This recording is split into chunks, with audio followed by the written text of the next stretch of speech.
leeral ci conférence de presse bi nga xam ne Thierno Alassane Sall def na ko démb daa dina métti sa nga andi leeral ci ab discours bi nga xam ne gis nga ne c'est pas du tout structuré parce que nga xam soo koy déglu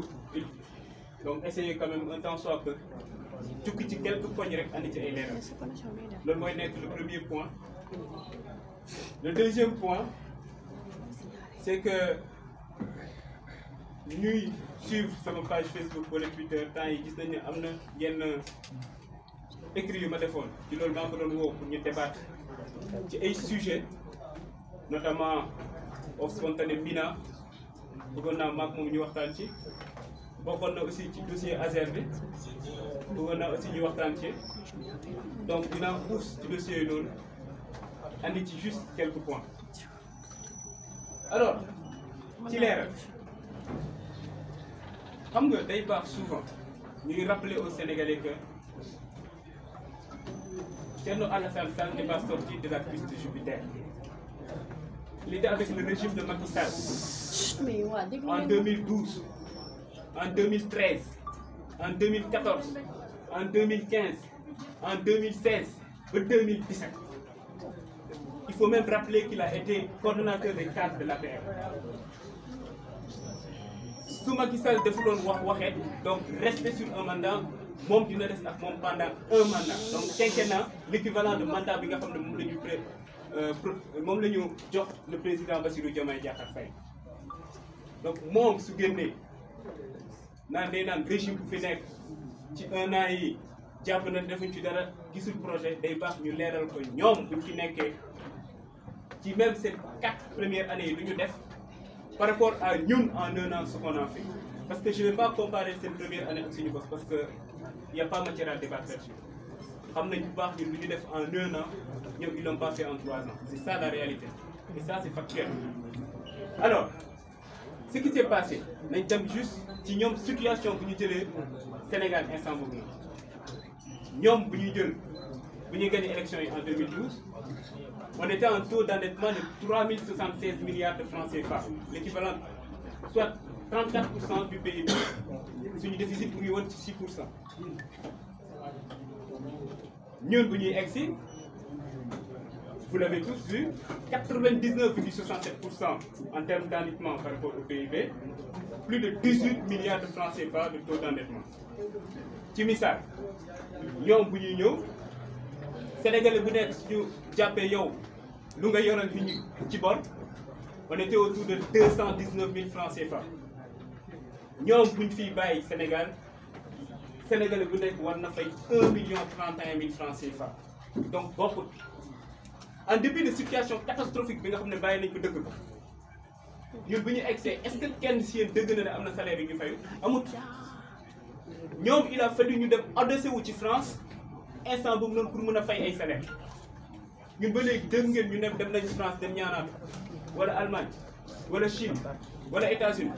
kenn dégguñu fenn fu ñu dem ñaanaat te ba léegi ñu ngi continuer di fay ay salaire yemuñ ci loolu noonu amul benn secteur bu ngay laal tey te gisoo ne nit ñi ñu ngi ciy def ay jéego yu am solo secteur yëpp nag laa wax. Et en dépit de tout ça nga gis aussi ceeb wàññi nañ ko suukar wàññi nañ ko mburu wàññi nañ ko farine wàññi nañ ko tout ça ci at bii nii la nekkee en dépit de la situation catastrophique bu am Sénégal. ki nga xam ne nag nekkoon na ak ñoom pendant 5 ans voire 6 ans moom moo ñëw naan tey il se permet dinaa en un an ñu defuñu fi dara. Donc c'était pour leeral juste côté boobu noonu par rapport à ce point-là. Le deuxième point c'est quoi? Balaa ma ñëw sur le deuxième point, il faut rappeler que ñun en un an quand même en 6 mois, c'est-à-dire en moins d'1 an, on a présenté aux Sénégalais notre référentiel de politique vision 2050, présenté le plan quinquennal ak un master plan stratégique. ñoom il leur a fallu 2012, 2013, 2014 pour ñu dem wuti ab cabinet à l'étranger pour mën a présenter au Sénégalais plutôt le PSE. te ñëpp xam nañ PSE bi nu mu demee te duñ ko présenter aussi ñun bu ñu nekkee ci espace politique ba léegi à chaque fois suñuy débattre un débat de fond la ñuy def un débat d'idées naan PSE bi mën nañ ci jukki tel ou tel point d'accord wuñ ci mais est-ce que gis ngeen boobu léegi kenn ci ñoom jukki ay points ci vision 2050 wala le plan quinquennal naan lii d'accord ma ci wala lii jàpp naa ne nii moo gën amul amul. démb aussi maa ngi dégg mu naan le coût du carburant dafa waroon wàññeeku parce que moom son argumentaire ci ñaari point da ko lal ay facteurs exogènes notamment baril pétrole bi jàpp na ne wàññeeku na au niveau mondial ak ay facteurs endogènes jàpp na ne ñun ñu ngi commencé di produire pétrole donc coût carburant war na wàññeeku man nag ci facteurs endogènes yi rek laay jëm le frère Ngagne Demba Touré dina ñëw ci facteurs exogènes yi expliquer ce qu'il en est. Alors lu leen Thierno Alassane Sall fàtte wax mooy le contrat bu Sénégal signé ak Woodside donc pour exploiter Sangomar ñoom ñoo ko signé te buñ koy signé amul benn pàcc bi nga xam ne nee nañ ci Sénégal mën na am ay tarifs préférentiels ci misaal Sénégal lu muy jëndee pétrole su naree jënd pétrole si Woodside ce sera au même titre que la France ce sera au même titre que les États-Unis ce sera au même titre que l'Allemagne la Chine qu'importe donc disons n'importe quel pays ñun ak ñoom ñooy yem ni ñuy jëndee pétrole foofu noonu moom il le sait très bien et puis encore ñun suñuy jënd foofu noonu sax ce sera en devise étrangère donc yow soo bëggee jàkkaarloog Sénégalais yi di leen naan puisque ñu ngi produire pétrole léegi dañoo war a carburant dafa war a wàcc te yow sa jëmmi bopp xam nga ne yéen a signé contrat yooyu noonu ñaar moo ci mën a am soit nga ñàkk a xam soit nga nekk de mauvaise foi l'un dans l'autre ñàkk a xam moom musiba parce que mën nañu la jox ministère de l'énergie pendant 2 ans nga ne yow xamoo lan moo nekk ci contrat yi xam boo pare nekk de mauvaise foi moom la dinaa bàyyi Sénégalais yi ñu apprécier. En plus day baax souvent ñuy expliquer ce qui se passe yow mënoon nekk bu nekkoon ministre de l'énergie ba pare jàpp ne structuration prix carburant yi plus produits pétroliers yi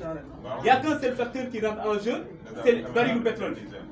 On sait que ci structure prix il y a d'autres éléments qui rentrent en compte moom il le sait très bien il le sait très bien moo tax ñun yemuñu ci à chaque fois suñuy andi ay précisions wala ñun ñuy andi ay réponses dañuy expliquer exactement ce qu'il en est mais aussi jox leen ñun fan la ñu jëm ak lan la ñu tënk ci suñu projet. Parce que tey suñu waxee énergie yow ou même au-delà de l'énergie sur n'importe quelle situation ñun du ñu nekk dans la logique bu ñu nekkoon ñoom une logique de taf yëngal ñun ci lépp lu ñuy dem on essaie de structurer muy benn mais aussi changer la chose structurellement te du ñoom nag ñoom ñooy tax ñun ñu changer suñu logique c'est-à-dire être dans une logique d'urgence bu ñu tàmm di nekk ñun on va rester dans une logique où tout est planifié réfléchi xam fan la ñu jëm ak fan la ñu bëgg a jëmale Sénégalais yi ba tax na tey soo jëlee secteur bu mu doon wax léegi par rapport au carburant ñun suñu vision là-dessus c'est clair te ci lañ nekk di liggéey soo xoolee les mesures conjoncturelles yu ñu jël kese au niveau de la SAR xam ngeen SAR avant su doon importer le fioul tonne bu nekk da ci doon fay benn prime fixe de $52 parce que amuloon appel d'offre léegi bu Bassirou Diomaye Diakhar Faye excès dañoo ne léegi day am appel d'offre suñuy importer loolu noonu permettre nañ prime fixe boobu doon di jar $52 ça coûte entre $20 et $30 aujourd'hui ça c'est factuel yemuñ ci la capacité de raffinage de la SAR tey c'est entre 1,5 million de tonnes annuellement 1,5 million de tonnes et ñun on sait que notre besoin c'est autour de 3 millions de tonnes moo tax SAR le projet SAR 2.0 c'est pour yóbbu cette capacité de raffinage là jusqu'à 5,5 millions de tonnes pour l'horizon 2028 xam nga loolu noonu c'est clair leer na lii mooy suñu position parce que dafa am lenn li nga xam ne il faut ñu ciy revenir suñu wax par exemple énergie xam nga France par exemple su ma jëlee exemple pays bu mel ni France ñoom seen taux d'indépendance énergétique dafa demoon ba wàcc à 55% tout de suite ñu def commission d'enquête parlementaire en mars 2023 où ils ont appelé anciens ministres de l'énergie yëpp ak même parfois ay présidents pour laajte leen yan politique ngeen mënee bu tax suñu politique ou suñu taux d'indépendance énergétique wàcc ci misaal suñu wax taux d'indépendance énergétique mooy nga jël rapport entre énergie primaire yi nga xam ne ñun dañ koy produire ci suñu dëkk par rapport aux énergies primaires yi nga xam ne dañ koy consommer suñu waxee